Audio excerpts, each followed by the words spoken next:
Welcome back, everyone. We are in Work Guide 2. We are in Topic 2. We just finished covering the topic of fields. Now we're going to talk about what we can do with some of the data in those fields besides just taking the contour interval and looking at a lot of lines. So this topic today is going to be called gradient, and what you really should do, as always, read through the notes. If you haven't already, take some annotations so that when I start talking about it, it's going to make more sense to you. So, gradient. Gradient is talking about a change over a distance.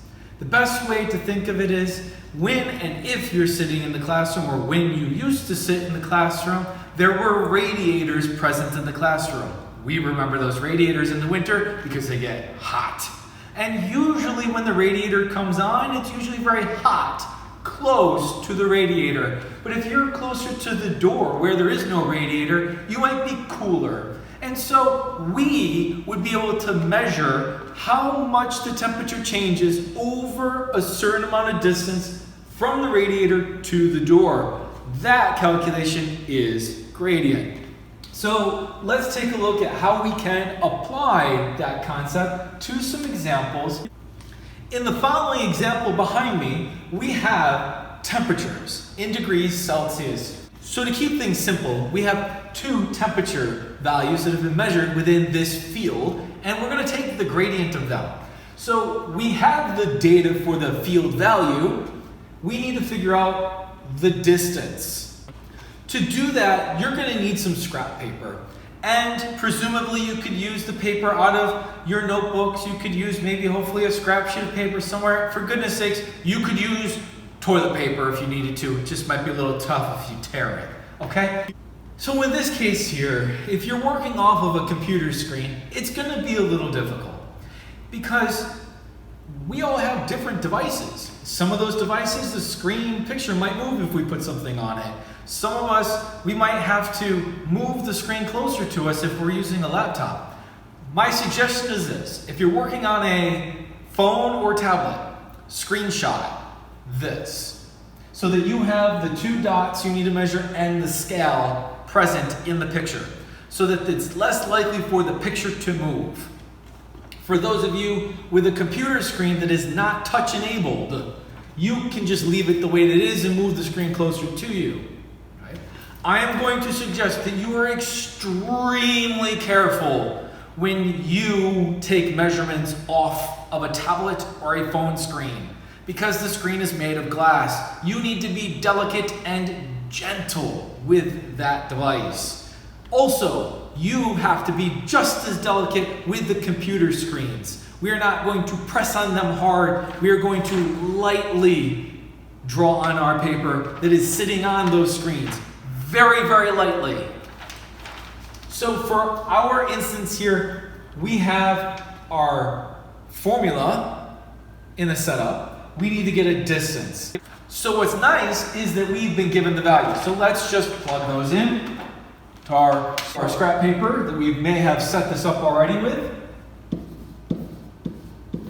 36 degrees Celsius. I like to go with the higher value. 30 degrees Celsius is our other value, and we need a distance. So here is the scrap paper. And you should lay the edge of this scrap paper so that it crosses the two dots. And most importantly, make sure that it is even. That you split this dot and you split this dot evenly. And you're going to make two marks. One that lines up directly with the center of that dot, right to the edge of your paper. And a second line that goes directly to the second dot, right in the middle of that dot. That's going to give us a rough distance that we then have to get a value for using the scale. So we've set this up, and now we're going to move our scrap sheet of paper over to the scale, and we are going to then see how many times this 2 meters fits inside of this gap for us to get a total distance between these two values. So I've already gone through the trouble of marking out 2 meters. And I put a little +2 because we're going to have to add up all of our distance segments to get a total distance. So here to here is 2 meters between those points. And then I'm going to take that mark that's 2 meters and make it my new 0. And then I'm going to estimate how much this is worth. So if we were trying to estimate this being 0 and this being 2 meters, 1 meter is about here. And this mark is slightly past it. It's about 1/4 of the way. So we're going to have a plus 1.25. If you thought it was 1.5, there is some margin of error that I will allow. Now we're going to add all those values together, that 2 plus the 1.25 meters, and we're going to get a grand total of 3.25 meters. Now we can simplify and figure out the average drop in temperature per meter once this is simplified and solved.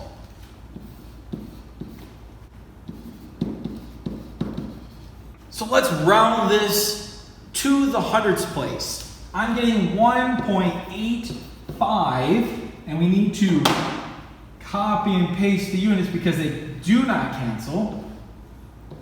So we get degrees Celsius per meter. So this is telling us the temperature on average from this point here to this point here is changing 1.85 degrees Celsius per meter of distance. So it decreases 1.85, take another step, another meter, drops another 1.85 degrees Celsius on average. So let's jump into a guided practice, one of 3 questions that we'll do for guided practice in this lesson. We have this one here, and I would like you to try this one out. I've already given you some of the information. You should try to plug that into the formula, as well as solving for distance. Be very delicate with the screens and very light in your marks so that you can get the distances between these, and then transpose that into your formula to calculate for average gradient. Go ahead and pause the video now, try that out. We'll come back for some of the other guided practice questions. So now that you've had an opportunity to pause and work on that last line, let's apply it to 2 regions questions. Here on page 97, we have our first one.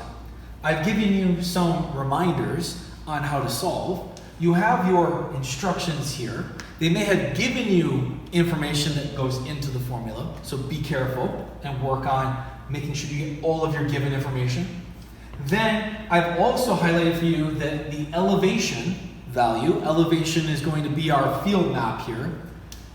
0, that is the elevation of sea level at the ocean. So you've got B is 0, and then you have to figure out what A is, and then solve for this question here. For your second guided practice question, very similarly, we have, again, an isoline map. These are contour lines, and you'll be given the question here with what you need to do and which points for calculating gradient. So again, pause up the video, finish these, and then I'll give you a heads up on what's next. Great, so you've taken some time to solve those questions. Now, keep in mind, afterwards, there are going to be a few slides that you need to complete so that you have credit being awarded to you. I think all of you can do it. I think we've spread it out well enough now that you can handle it. So we've got our independent practice questions. We've got the access point link. We've got the submission form. So work on completing what I need you to in that particular form. You're going to then have the opportunity to do challenge questions.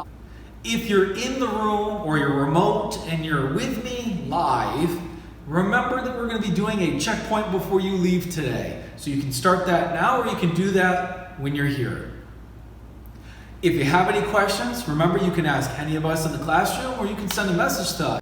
Believe that you're going to have no problem in taking care of these questions. See you on the next one.